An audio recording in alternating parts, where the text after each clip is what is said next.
I'm so delighted that we're joined today by Dr. Laurie Barge and by Dr. Justin Filiberto.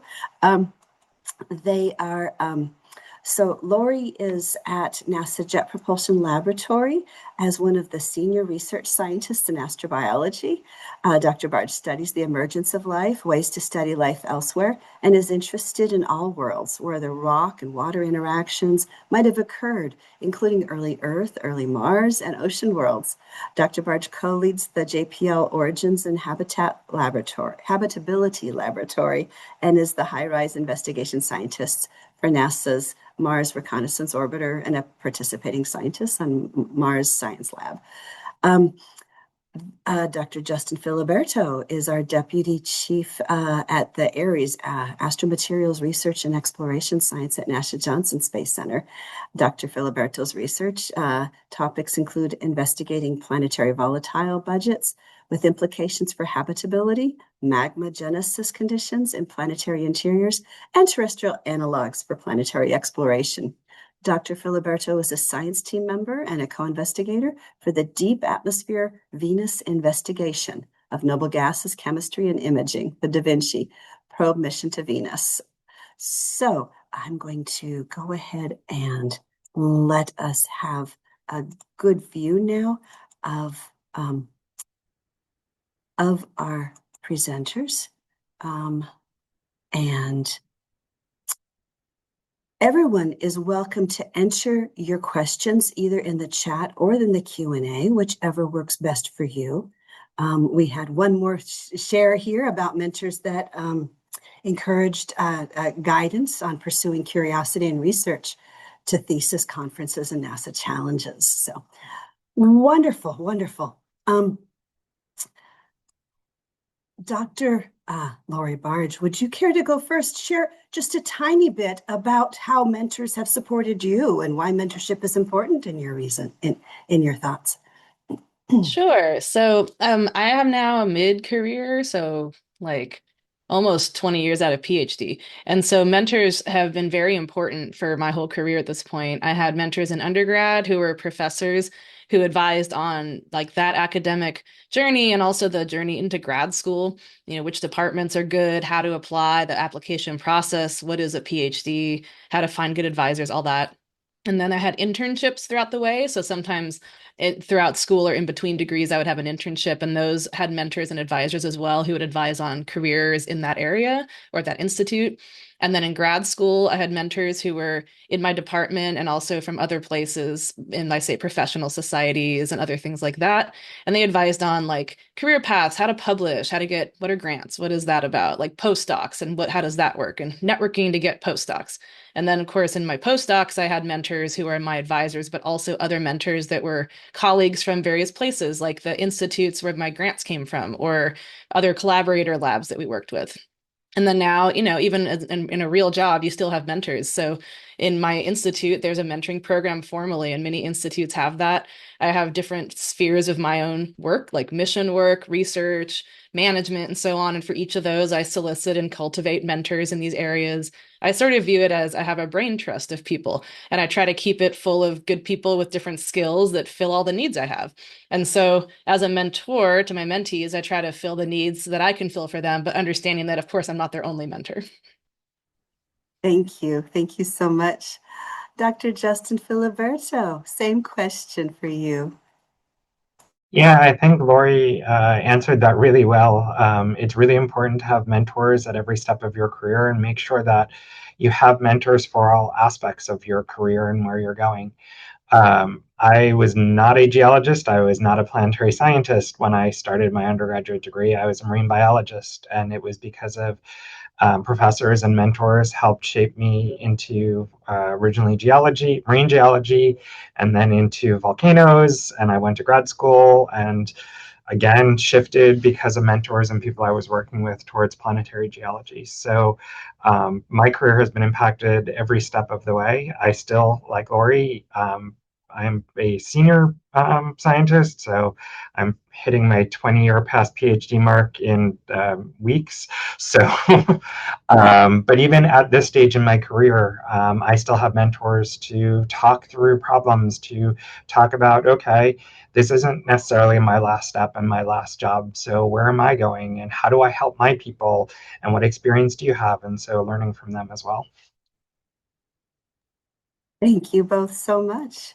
One of the questions that was entered by people early on in their registration form for this was what are some no-nos in mentoring? So how do we, what mistakes, what are some of the common mistakes that people make as mentors? And, I know there's probably too many, we could go on all hour with that, but just a couple of the top ones that concern you. Sure. So I think, among other things, the things I think about is as a mentor, you should try to know what your role in mentoring this person is. And so each person will have more than one mentor, and they should. And so it's worth discussing with them, like, what exactly are you looking for from me? Like, is this research mentorship or career mentorship, or discussion about a specific issue or something like that? And if there's aspects that come up that are really out of my expertise or experience, it's you sort of have to know where you should stop with your advice giving. So like if things come up where that that's not your thing, you should be recommending them to others, not just making up advice that you don't really know what you're talking about. And then other no-nos is you have to recognize a mentor is not the same as, someone who's your boss. It can be, but it's not usually the case.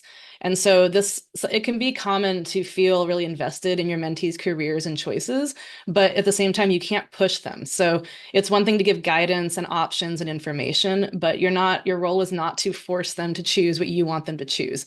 Like everyone's an adult and they have agency, and you have to respect that.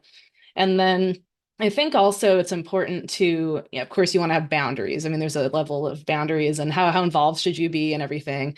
And then consistency is very important. So like a no-no in my mind is if you have multiple mentees, you have to reflect on how you're treating them to make sure that the experience is, consistent enough to be fair. Like it's not the same all the time, but you shouldn't be giving one person huge advantages over the other or like treating them very differently. And a lot of that's systematic. You can think about how often do you meet, how are those meetings structured, what are you asking, and things like this to make sure that the mentees all get the right amount of, I guess, good experience from having you as a mentor and that it doesn't become wildly disparate.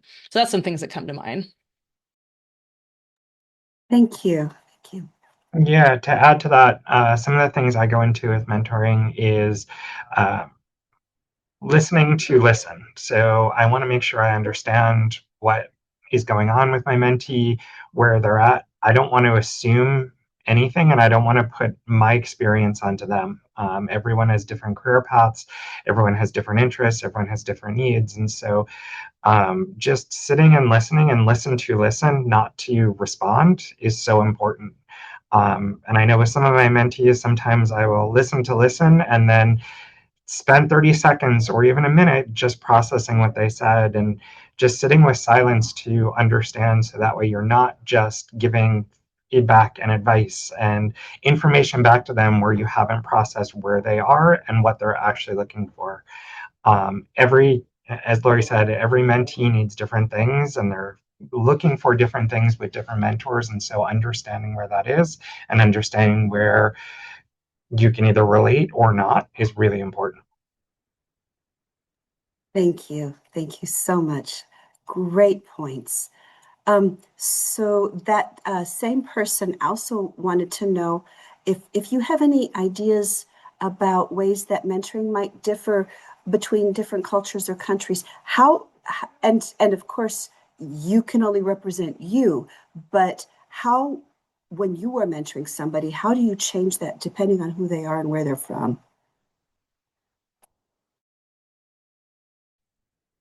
I think this is one it's more out of my expertise. This is an example of where if I wanted to know more about this, I would be consulting with other colleagues who have more experience with, say, international mentoring.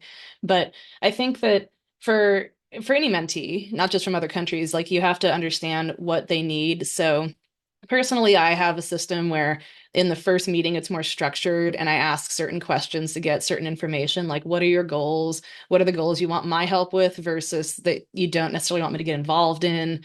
What are things you do or don't want to talk about? Like we'd go over what questions are okay to ask, what things might you want to like remember to ask about, that sort of thing. So I try to just kind of give a structure that's like, here are all the things that are okay expectations for me, and you can choose which of those to take advantage of.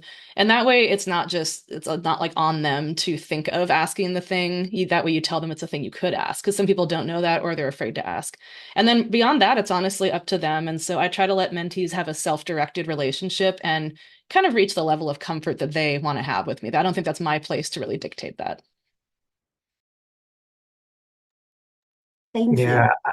I've had mentees from around the world, and the big thing is, as Laurie said, building trust with them and making sure that they trust you, that you can have an open dialogue, listening to where they're at, and again, going back to where I started, listening to listen and understand where they are and what they need is so important, and that goes across all cultures. Um, the advice may change, but really, it's listening to listen and know where they're at. Thank you both so much. Sorry, I had a tickle in my throat there. Um, so,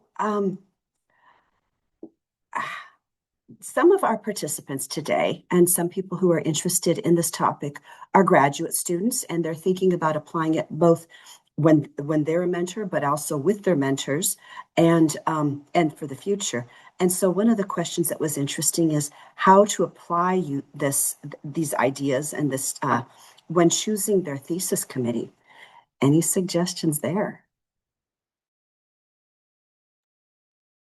Um, I think it really just depends on the person and their situation. Also, not everyone on your thesis committee is your mentor, and you may have mentors that are not on your thesis committee. So, for choosing a thesis committee, for me, it was a combination of what my primary advisor wanted, and there were certain people who were obvious choices. And then I had other interests, and I would try to find a professor who represented, for example, my interest in Mars science and things like that. But that's not to say that every single committee member has to be a primary mentor or that we were meeting all the time, but also mentors don't have to be on the committee necessarily. So it's okay if you find someone who seems like a great mentor, that a relationship that you want to develop, but they don't fit on the committee for whatever reason. It's totally fine. And it's also okay to have committee members who are there for their expertise. And honestly, it's also good to have mentors who, even if their science expertise isn't super in line with your thesis or your work, they may still have a really good ability to advise you in professional situations or give advice. Like, you don't want all your mentors to be super, super aligned with you professionally, because then you might not learn as much about what other paths are out there. Yeah, just to add to that, some of the best committee members are people who are only tangentially related to what your actual research are, because they're the people who can help you expand your thought of you, expand where your work is going.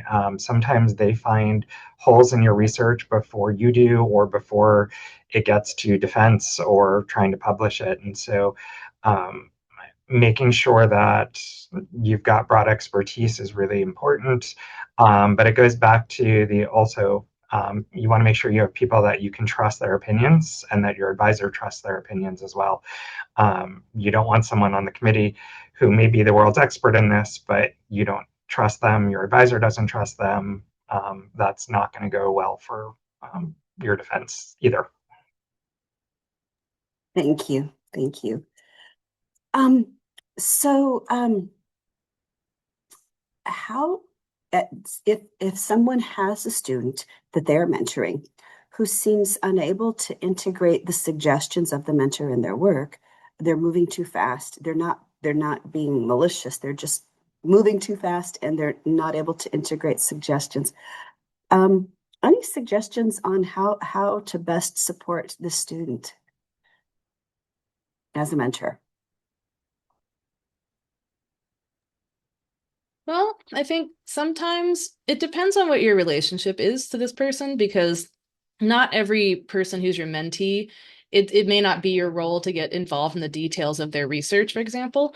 And so there are a lot of situations where a mentor gives you an advice and you don't implement it for whatever reason, but it isn't their role to try to force you to do a certain thing. So, and there is kind of like the difference between what role actually does a mentor have to this mentee. You may simultaneously also have another role, such as their supervisor or be their boss or their intern supervisor or something, and they're accountable to the mentor for some kind of deliverable like work or a thesis or something. But that is not always the case. Often it's not. And so I think the mentor has to keep in mind, to what extent is this person actually accountable to me for delivering certain things? And therefore, where is the end of my influence on this? And so often I will say, well, I give people information and like things that they should do if they want to improve a certain thing or a situation. And I will tell them a couple times, but it is really their choice whether to take this advice and enact it. And again, I don't force them because I don't think that's appropriate. So, and that is a choice of mentoring style. This is why you want to also ask mentors about their philosophies. You know, some people are more forceful than others, and my philosophy is I will tell you the information and then it's up to you what to do with it, but I'm not going to push you to do stuff because I think it's your decision. But that again, that is just my philosophy. I think my approach to this question is to find out why the student is not implementing it, and talk to the student. If it is my student, I've had students who didn't always implement everything I was suggesting, and I had to talk to them of why. And some of it was I was giving them too much. Anyone who knows me knows I move fast, I talk fast. Um, my brain is usually faster than my words can sometimes catch up. So, and some students are great. They can pick up on that and they can fill in the words and come along with me. And some are like, nope, I can do 10% of what you just said, and then I'm going to come back in a day and we're going to work on the next 10%. And that's where that student was. And as my job as a mentor and especially as a professor at that time was to help the student get there. And so then I would have to be like, okay, have to take off my New York voice and put on my Texan voice and speak a whole lot slower to the student. Sorry, it's a joke. I live in Texas now. But speak slower and then help the student work through it. So we would work through whatever percent of my ideas that they could get through, and then we would take a break. And maybe the break was a day, maybe the break was a couple hours. It depends on the student, and have them come back and be like, okay, what did you implement and where are we? And then we would take the next step. Some students need a lot more handholding. And some mentees need more handholding, and some I can be like, okay, here's 20 things, go, and they would implement those 20 and 5 others. And every student is different, and I will say every mentee is different at different points with different topics. So sometimes you can be like, here's 20 things, go, and 2 weeks later they've done 30 things. And that same mentee 6 months later, you'll be like, here's 20 things, and they'll come back and they'll have done 4. And so the question is why? What was different about that time? What else was going on in their life? What else was my direction different? So sometimes it's on me that I was not as clear in the 20 things I wanted done 6 months later. And so it's also addressing sort of where we both are to understand why things aren't getting implemented. Thank I'll you. also add that it's important to communicate to the mentee which advice and instructions are suggestions and which ones are more, I don't know, important. So that's part of the mentoring as well. So for example, if I have a mentee who, let's say we meet weekly about career advice and direction, but they actually work for a collaborator and that's their advisor. And so if they ask for an advice on career, I would give it. But then if they ask for advice on exactly what figure should I put in my paper, well, that's not really my call. It's the advice, it's the collaborator's call, where I would say that.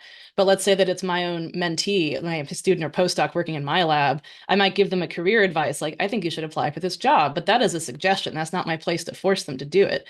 But then you have this other accountability where they do need to, I don't know, write up the data in the correct format for this journal that we're going to publish in. That is a requirement. And so I might be more clear that no, that wasn't a suggestion. You must do that part. But I am not forcing you to apply for this or that job. So a lot of it is just kind of making sure the mentee knows which of your instructions or advice are requirements versus, suggestions versus guidance. And that's kind of on the mentee to be very clear about that. Awesome. We're starting to get a few questions here in the Q&A and in the chat. So the first one was, so if mentoring is key to listening and having good communications is key to mentoring.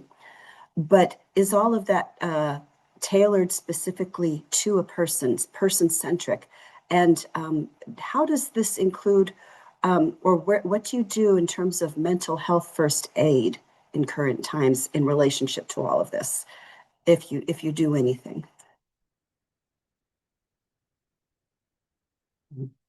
Yeah, I will say I've done a lot of sort of mental health first aid in the last couple of years with colleagues, with my own mentees, with people that work for me, with people in the community.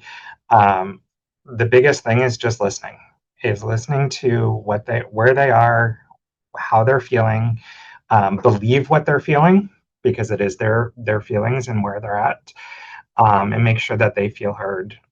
A lot of mentoring, especially for things like mental health, is listening, and then if need be, getting professionals and getting connections into, okay, this is what I'm hearing. I need to get this person in to help because that's not my expertise. I can be a mentor and I can listen and I can be there for people to cry on or talk through or vent or scream or whatever they need to get out. But I am not a trained mental health person. And so that's where, when it gets to that level, it's then bringing other people in. And then to the first part of that, yes, my approach to mentoring is very person centric. It is focused on what they need out of me at that time, and where they want to go and what they want to get out of it. And sometimes that changes and shifts through time, where I've had mentees who I've been mentoring for probably a decade. And our relationship and what they needed from me was very different when we met than where we are today, but they're still getting value out of me being their mentor. I will also say, I'm going to use myself as a mentee for a second. I had a mentee years ago. Um, we're still good colleagues. I wouldn't consider this person a mentor anymore. And in fact, because our roles have shifted, I've grown into management and I've changed my roles, I've actually flipped and started mentoring this person. And so that does happen as well, where you build these relationships, but it's not the same relationship today that it was 10 years ago or 20 years ago. And there are times when the dynamics will shift and you will be the mentee, and there'll be times when you are the mentor. And it's all about learning from each other. Yeah, I agree with a lot of that. So I won't repeat, but for mental health part, again, that's not my expertise, but I try to listen, as Justin said. And it's as important as a professional who has people say as your mentees at an institute or university or a NASA center, you have to know the resources of your institute. And so you should be familiarize yourself as a supervisor with the resources and things so that if need be, you can direct them to specific actions if needed. And then I also try to be clear about like how I'm listening and have explicit conversations kind of even before these things come up about how a conversation works in a mentoring meeting. For example, if I say would generally if you tell me things, I'm going to assume I'm not taking an action unless you wish me to take an action. So they don't have to worry that if they told me something that I'm going to run off and like call people or do something that they didn't want me to do. Or if I can say clearly, would you like me to do XYZ? And they can say yes or no. And if I don't ask, I'm not going to do anything. And so it's important to like be very clear about what will happen or what I'm reacting to. And then for the personalization of mentoring, I think that there's these two aspects of being a mentor where you've got every person has sort of their core mentoring philosophy, and there's things that each person does and habits and kind of systems they use. And so part of the match of a mentor mentee is trying to find a mentor that kind of suits you for the time in your life that you're at, but also your personality. So not every mentor is for everyone, and it's not a negative thing necessarily. It's just different personalities. So there's this kind of core of like things that I always do with my mentees or like the things I want to always do. But then around that, there's, an outer shell of like customization to different people. So for example, I'm always going to want to have a certain structure to meetings and make sure we talk about certain things. But I believe that having a structure in the mentoring kind of system and how we do it can actually lead to good personalization, because then we can say, well, how would you like to use this time? Or like, here are some categories of things we have to talk about. What is your interest in this category or whatever? But this is why it's important to find a personality match, because there's all sorts of different mentors who are still good mentors, but their approach may be different. And this is what mentoring philosophy is. And it's something that's normal to ask a mentor. Like, what is your philosophy? How do you like to interact with your mentees? And then you feel that out to see if it's a good vibe for you. Great points. So there's a question here about what are difficulties associated with international mentoring? Does the difference in background make a difference in mentoring? This person feels that sometimes in the same fields of inquiry, they can be addressed alternatively or less or more scrupulously at various places in the world. And so, sharing the different outlook on topics could be interesting, but could be challenging. So thoughts about that when you're mentoring somebody from a different culture or from another country? Yeah, I'm happy to start. Yes to everything you say. There is a difference to mentoring someone internationally. There are different expectations of approaches to careers, of jobs. So, especially, I'm going to flip to specifically career mentoring for this one. Um, Career mentoring when you're going across international boundaries is tough because things that and sort of expectations of what it takes to develop your career in the US is very different than it is in different parts of Europe, for example.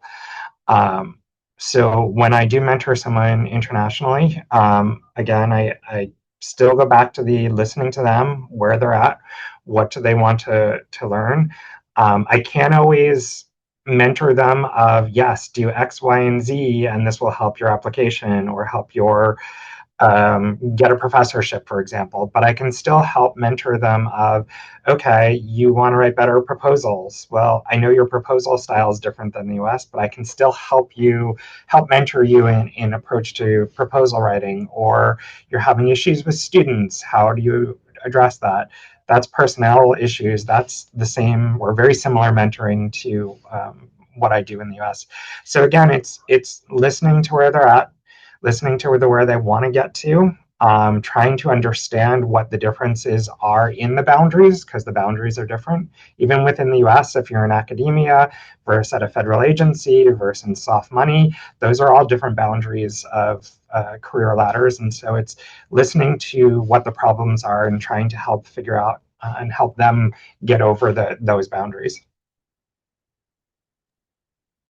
Let's say I agree with all that, so I won't belabor it. But the other aspect is scientific personalities people have. And this isn't just cultures or countries, but just different people as PIs have different ways they approach science and how they like discuss it or interact with others in the field and things like that.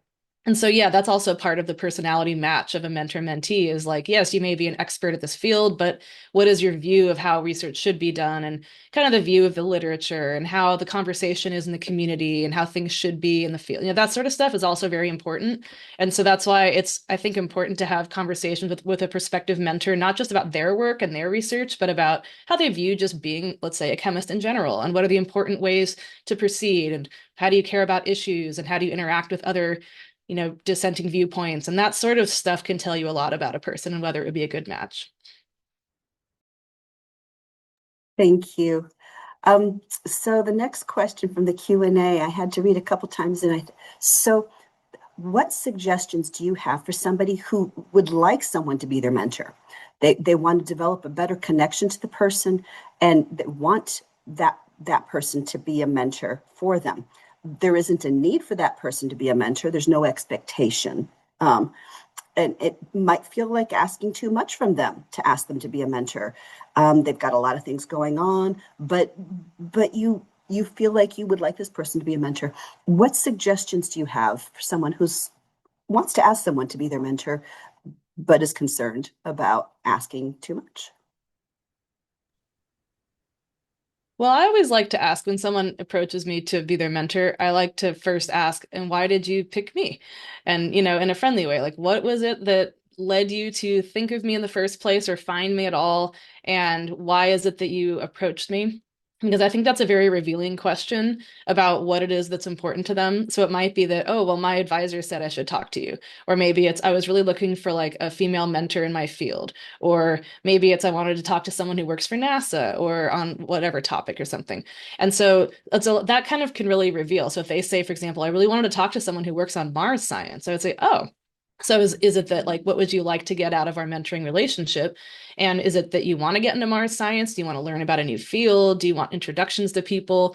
Versus if they say, oh, I was looking for a female mentor because I don't have one, we can talk about women in science issues and that sort of thing. And so I think that's a really good place to start. And then I also like to ask them logistical questions as far as culture fit, I guess, between the mentor mentee. Like, how often do you like to meet ideally? And what kind of topics would you be excited or not excited to discuss? And, there's no wrong answer. How would you prefer to use the time in a 1 hour meeting? Would you just like to tell me your thoughts? Would you like to have a structure? Would you like to have regular report outs on issues? And that sort of thing can really, I think, illuminate whether this is a good match or not. And if it's not a good match, it doesn't mean there's anything wrong with either person.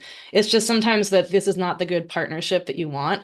But then if you find the part that is a match, like maybe you can just lean into that part. And that's also a good way to have a mentor. It's fine to have one that's very specific because, again, you're always going to have more than one.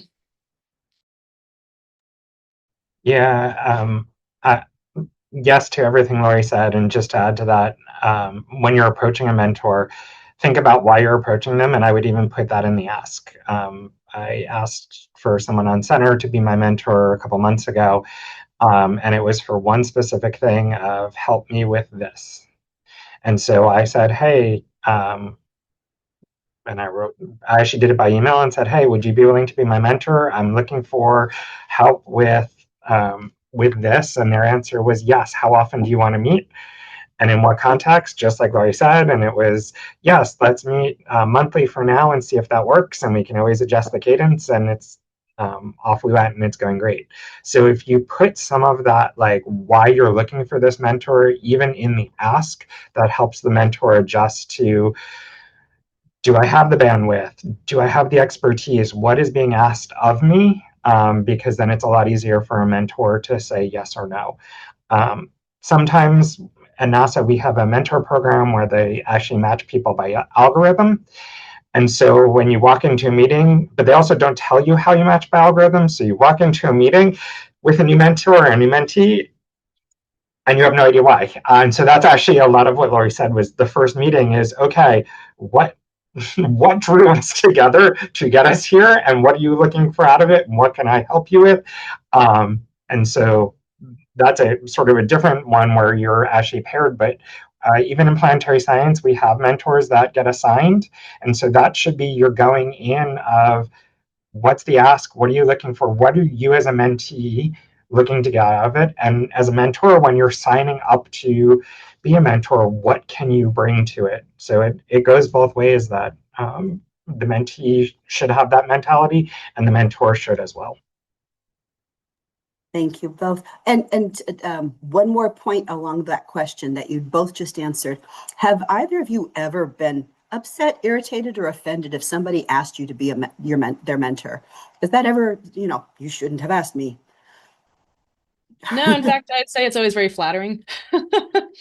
And then I just go, oh, that's yay, I love it, and I want to say yes to everyone. But then I try to figure out if I can afford all the time. But it's always very nice. And then it's even nicer if they say, oh, because your friend, the other scientist, said you'd be so good for me to talk to, or oh, because I love your research, or it's always. I've never had a negative version of that interaction. Yeah, same. I would love to take on every mentee that asks me to, and I unfortunately will have to sometimes say no, that I just don't have the bandwidth. I When I have to say no, I usually try to give them the reason to make sure they realize it's not just um, they hit a wall. It's a, hey, I'm sorry, I don't have the bandwidth. I'll happily circle back with you in a few months and see if things change. Or if it's the wrong topic, like, hey, that's great, but I'm not sure I'm the best mentor. But here's one of my close colleagues who may be a good fit for you. And I've actually done that a few times where some of my colleagues have picked up mentoring where I just didn't have the bandwidth or didn't have the specialty to do it. Thank you both. So, next question. Do you have any tips for determining if there's a good match between you and the prospective mentee?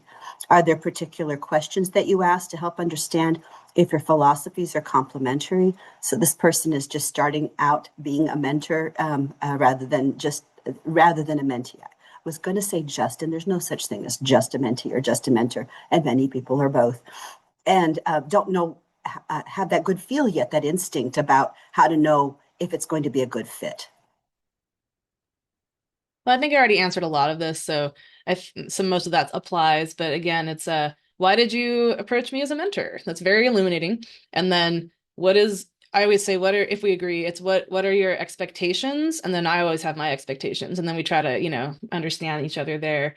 And then I like to ask, in your other mentors, I'm not going to ask who they are, but what sorts of other mentors do you have and what topics do they focus on with you? Because then I can understand their landscape of their brain trust and think, oh, so you're lacking this piece. And that makes a lot of sense why you talk to me. Or, whoa, you thought I was going to talk about all of that? Like, that's a bit much, but let me recommend a colleague. And, so I like to think of mentoring as not just me, literally just me, but also like their specifics brain trust idea and like who else they're talking to, and it helps me understand the interactions and the influences they're receiving and how I might be able to help the best. Yeah, leaning into again the why would you like me to be your mentor? What topics? What things do you need help with? What barriers do you want advice to overcome? Is a great way to start. Sometimes even there, you won't necessarily always hit a jive.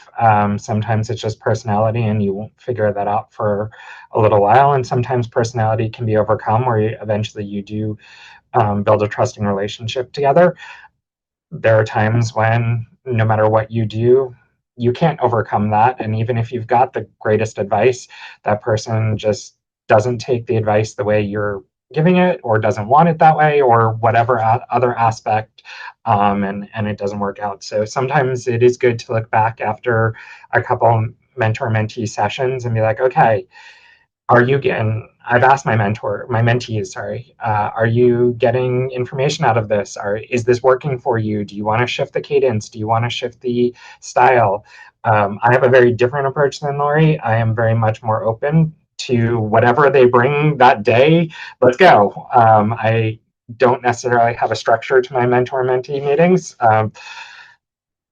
Everyone is different. And so sometimes it's also hey, I need a mentor who's more structured than me. And that's just not me. That's not my approach. So I'm going to be like, okay, this mentor may be better for you. Whereas I've had mentees go, oh, this mentor was so structured. They wanted me to come with all these things. And I'm like, well, that's not me either. So it may be a better fit. So sometimes it's also just how we approach it and our personalities that make it a good or not fit.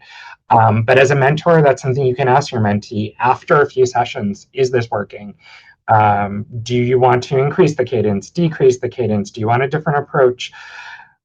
And as a mentor, you can be honest with them, be like, hey, this is where I'm seeing it's working. This is where I'm not sure it is. How do you feel? And then adjust from there and see if it works. Awesome. Great points. Yeah, you can start being a mentor and then change that relationship based on what is working and isn't. Or so. Um, Next question. We all make mistakes. We're all human. How do you deal with making a mistake as a mentor, especially a mistake that might have negatively affected your mentee?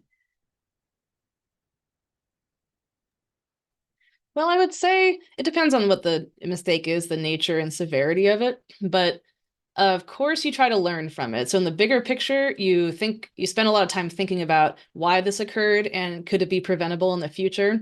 Was it a systemic failure of the way that you have meetings? Was it some sort of issue that you missed that could have been addressed with like a different other procedure at work or something? And there are times when it's like, yeah, obviously that I could have done XYZ and this wouldn't have happened. That's great to know. And I won't do that again. But other times you realize actually this was kind of one of those things that you couldn't have predicted or prevented. And so it's good to know the difference as a mentor because that affects how you behave going forward. And you don't want to be so overcautious that you're never willing to, really help people because you're afraid of something going wrong. But then for the specific situation, if at all possible, of course, you want to fix it. So you will, think about details of how you might be able to remedy the situation. You've given all your, resources and powers and come up with some ideas. And then generally you always want to clear it with the mentee. So like, say, hey, I have 3 ideas for how I could fix this, and you apologize and everything. And then you say, would it be okay with you if we do this and this and this? But again, you cannot just act without their permission or say so, because mentors are not your boss, and you're pushing you to do stuff, and they are adults with agency, and you have to respect that. So I think it's always important to say, here are things I think that we should do. I would suggest this, but you do need to defer unless it is very serious, and that's a whole other thing. Yeah, just to add to that, it really depends on what it is to me. Sometimes it is hey, this was my best advice. You followed it. It blew up because there are two people and we all bring our personalities. And the other person involved, who is not your mentee, reacted to that situation in a way that we didn't expect. And so then it is, as Laurie said, apologizing to your mentee, being like, hey, look, this was the advice I gave. Fully understand that. I get that it didn't work. Let's try something else. And so sometimes it is working with the mentee for them to try something else to see if that will help the situation. If it is truly, I give you advice and it blew up, then as Laurie said, I will happily get involved and take the blame and have this person yell at me. That's fine. If you want me to, I will always offer that. If sometimes they'll say yes, sometimes they'll be like, nope, I want to fix the relationship. How would you suggest? And then we'll work through other options too. So it really sort of depends on the situation. I like to start with I'm sorry that didn't work. Let's try to figure out something else, whether it's you doing it or whether it's me helping you do it, or whether it is so bad, the situation, that the two of us plus this person can't figure it out and we have to go to HR or an ombuds person, or we have a JSC, an employee assistance program. Do I bring them in? Like, there's know your resources at that point of what went wrong and why, and can you and your mentee help fix it, or do we really need to bring in trained professionals or someone else to help as well? I'll also add there's this aspect of I guess professional life, but also like mentoring and menteeing, where you know that good decisions can lead to bad outcomes, and that doesn't mean the decision wasn't good. And likewise, bad decisions can lead to good outcomes, and that doesn't mean the decision wasn't bad. And so there's kind of an aspect of mentoring where you have to help coach them on, well, we're having this plan of action, and here's why generally this is the good decision, or this is the way to behave. And sometimes the outcome is bad, but it doesn't mean you did anything wrong. And so part of mentoring is like mitigating that risk expectation from the beginning. And likewise, if you say, oh, this is generally not a good way to behave, but it turned out great, that doesn't mean that was a good way to behave. And so this is all part of like coaching and behavior. And this is why I think it's important to reflect on the situation and say, well, just because something turned out badly, did you actually make a mistake? And the answer is not always yes. It can be pretty nuanced, actually. And this is just part of what, decades of career experience can teach you, that it's just hard to tell, but once you experience it, you kind of know. Thank you both so much. The next question is from the perspective of somebody as a mentee.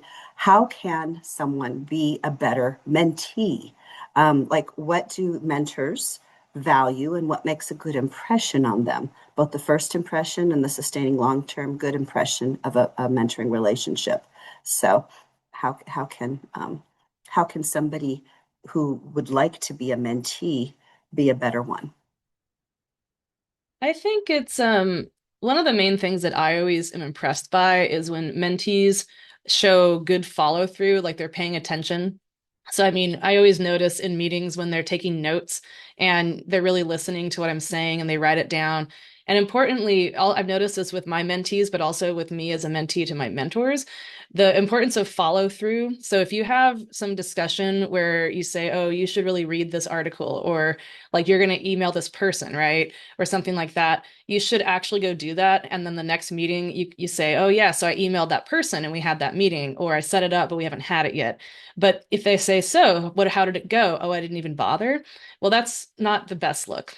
So just this idea of like follow through and showing up and not just doing stuff, but following threads of conversation. So like, oh, last week we were talking about how we are really interested in this. I've had more thoughts. Have you had more thoughts? And showing that you have thought about it and you're still in this conversation, it's very impressive. And it makes you start to see them as a future colleague, which often is the goal of a mentor-mentee relationship. And then also there's a you want to come prepared for the meeting. Like if you're coming to your mentor meeting, you don't just show up with nothing to say. So often I will sit there and I'll just think with myself, what things am I curious about right now that relate to this person specifically? I personally like to keep a list of notes for myself of just questions and things I'm thinking about, and then I categorize them into people and colleagues and be like, who would be interesting to talk to about this? And that's what I bring to each meeting with mentors or with colleagues. And then finally, trust and confidentiality is important on both sides. So of course the mentor should, keep your stuff confidential and everything, but the mentee as well, there's an aspect of trust because as the relationship grows closer, sometimes the mentor may discuss personal things or situations with people that you know or things like that. And so knowing that you can be trusted and that you're not out there like talking about this meeting to everybody else in the department right now and things like that's very important in order for the relationship to build an appropriate degree of trust where sometimes you might want them to take some action, like introduce you to someone or nominate you. And you kind of need to have a level of trust for that. And you can cultivate that by, showing up, showing that you're paying attention, follow through, and confidentiality on both sides.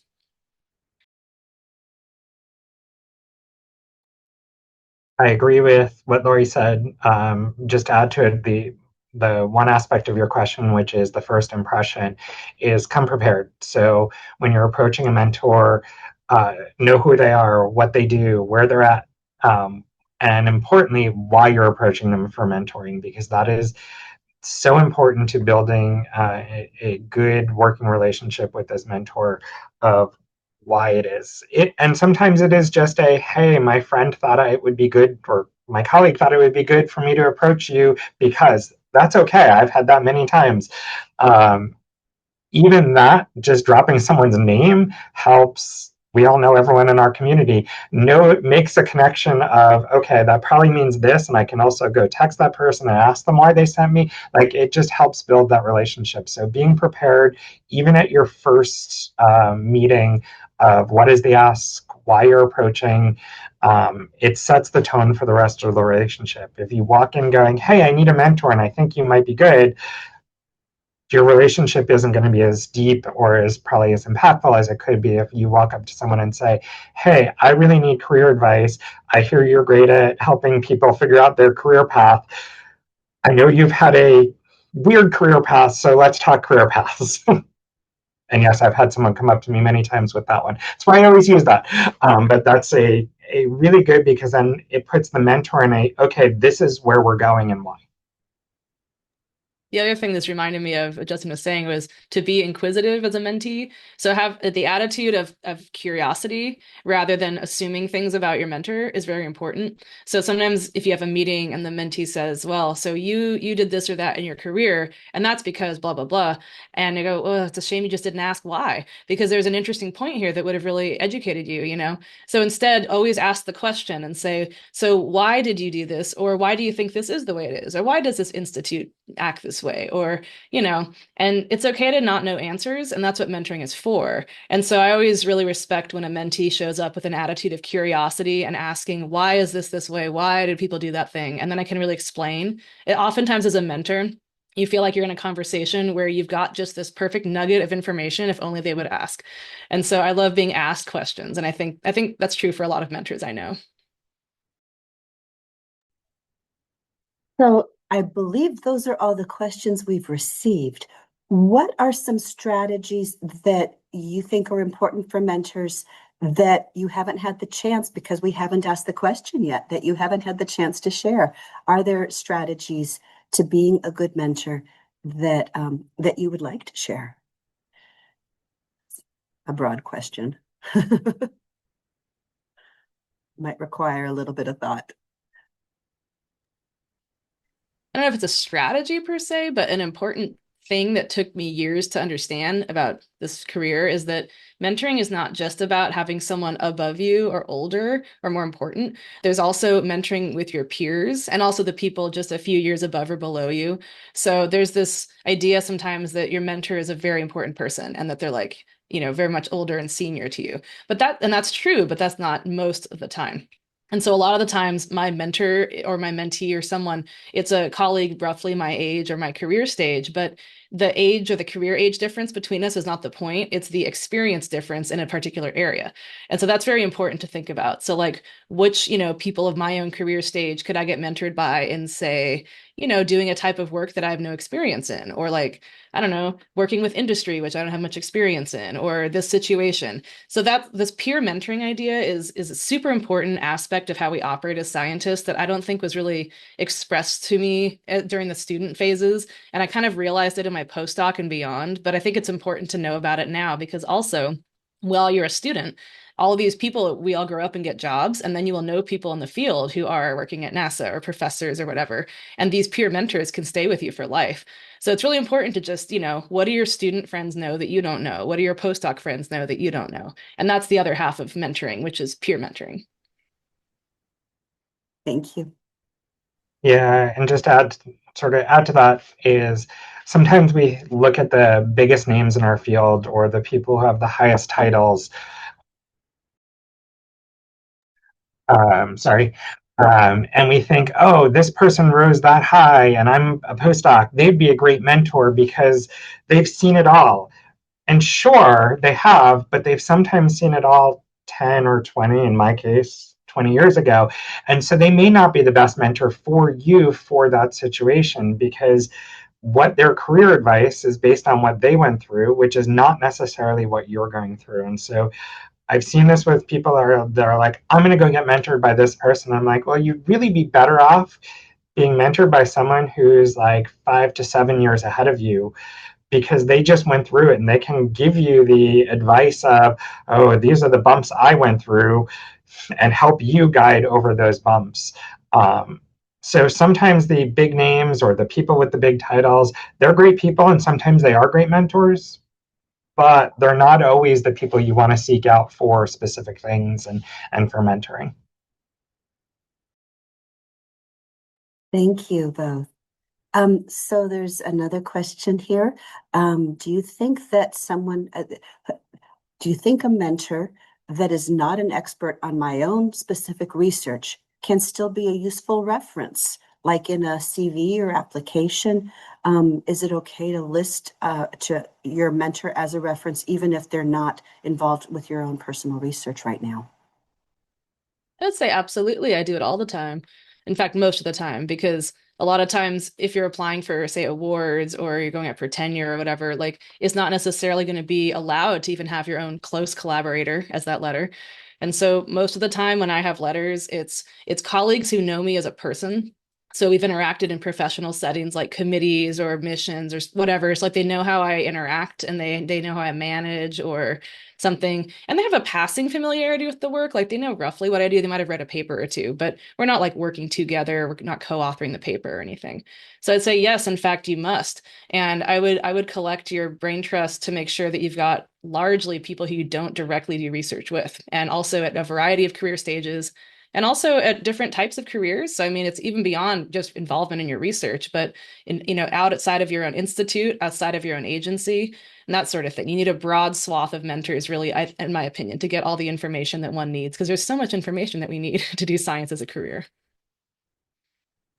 Yeah, the only addition I have to that is ask them and say, hey, I would like you to be one of my reference letters. Are you willing to do that? This is what I think you could bring. Some people will say, yes, I'm happy to do it. Some people will say, no, I'm happy to be your mentor, but I think you should have someone closer to understanding what you do. It depends on how far out they are and what you're applying for as well. So just with that caveat of make sure you ask the mentor. Well, we're getting close to the end of our time here. I want to thank you both. Do either of you have any other things that you would like to share that you haven't had a chance to share yet? And while you're thinking about that, I'm going to go ahead and I'm going to launch our survey for all of our participants about this. But do either of you have any thoughts about anything that you haven't had a chance to share yet? Well, I think just as a strategy, if people are looking for, actionable things, I have found it useful personally to sort of I envision my career as like a little pie chart, and I have different things I do, like leadership, research, mentoring or menteeing, field work, whatever, NASA stuff. And I think about each of these things, and it's based on the time I spend on different things, which will be changing throughout the career. And I think about, do I have adequate mentorship for each aspect? And even though you may have a lot of mentors, are they all kind of the same type of mentor? And do I need to diversify? So if I look around and I go, gee, I just got promoted to a management role and I'm managing half the time. I don't have any mentors about how to be a manager. That's a problem. And so I would go and seek one out. Or like, oh, I need a mentor that's going to discuss, I don't know, publication strategies in chemistry with me. Well, that's something I need to go seek out. So this helps me decide, what sort of person I'm looking for. And then I go and I work my network to try to find suggestions for this. So that way you don't end up with a bunch of amazing mentors, but they're all talking about the same thing. Like you want to have some diversity in your cohort. Yeah, the only thing to add is I always approach both mentoring and mentee as it is a two-way street. We are learning from each other. And so even as a mentor, I want to be open to learning from my mentee, one, to be a better mentor, and two, to be a better manager, scientist, person. And so it really is, it goes both ways. And I like to ask them questions as well as let them ask me questions. So we're both learning through the experience. Thank you both so much for your time and sharing all of your knowledge and experience in this. I can't tell you how much I appreciate it, and I'm sure that everyone else here with us does as well. I wanted to let everyone with us know that the recordings for the webinars are on the website for professional development webinars. You can find more information and past recordings, and that's where this one will be as well.